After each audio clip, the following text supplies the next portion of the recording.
Trátase dunha das actividades máis emblemáticas da Fundación Galega contra o Narcotráfico e que un ano máis volveu espertar o interese da mocidade do Salnesio Barbanza. Falamos do torneo Panos Brancos contra a Droga, que este venres reuniu en Vilagarcía rapazada deste concello e de Cambados, a Illa, Vilanova e Rianxo. A verdade é que a idea é pasar unha mañán de convivencia, de amizade, de deporte, agradable, con un tempo espléndido que estamos disfrutando, e fomentar o obxectivo último, e primeiro é fomentar o deporte como actividade de ocio saudable, é dicir, pasalo ben, divertirse. E o deporte é unha boa ferramenta para eses obxectivos, mesturando benestar, saúde e lecer. Neste torneo houbo tempo para o baloncesto, o atletismo, o voleibol e o fútbol. Practicar o deporte en xeral, nos na Fundación estamos convencidos de que é tremendamente útil, nos fai mellores persoas e ademais está científicamente demostrado que é unha actividade que sirve de factor de protección fronte a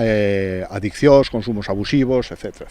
Unha iniciativa que ademais fai que a rapazada reflexione sobre o mundo das drogas nunhas idades especialmente delicadas. Bueno, unha das cousas que convén salientar precisamente é o feito de que alguén que fai o seu deporte, que practica o seu deporte, sexa cal sexa, seguro que está moito máis lonxe de consumos, e alguén que ten que xogar mañán ou que ten que levantarse para entrenar, sexa cal sexa o deporte, se coidará para facelo ben, para rendir adecuadamente, en consecuencia terá uns hábitos máis saudables. Con todo, dende a Fundación Galega contra o Narcotráfico amosan a súa preocupación co coqueteo dos mozos e mozas de entre 12 e 18 anos con certas substancias, en especial o cannabis. O problema do cannabis é, ademais do dano que fai a sustancia, é que está rodeado de un halo de que non fai dano, de que é inocua, de que é incluso terapéutica, vale?